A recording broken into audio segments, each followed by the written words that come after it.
জুবায়ের আজ পকেটে একটা টাকাও না নিয়ে বাসা থেকে বের হলো। 3 দিন রান্না হয়নি তার ঘরে।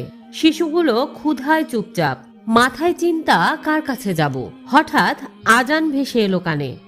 জুবায়ের মসজিদে গেল, শান্ত মনে 2 রাকাত নামাজ আদায় করলেন। সেজদায় কান্না করল, কিন্তু কারো কাছে সাহায্য চাইল না।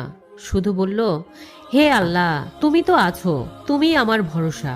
নামাজ শেষে একজন বৃদ্ধ তার পাশে এসে বসলো। কিছুক্ষণ কথা বলার পর জুবায়ের শুধু বলল, সবই আল্লাহর পরীক্ষা। বৃদ্ধ হেসে একটি খাম জুবায়েরের হাতে দিলেন। ভেতরে 10,000 টাকা আর একটা চিরকুটে লেখা ছিল, যে অভাবে থেকেও আল্লাহকে ভুলে না যায় সেই প্রকৃত ধনী। জুবায়েরের চোখে পানি চলে এলো। খালি পকেট, কিন্তু হৃদয়পূর্ণ ইমানে, ধৈর্যে, ভরসায়। যখন কিছুই থাকে না, তখনই আল্লাহ সবচেয়ে কাছে থাকেন।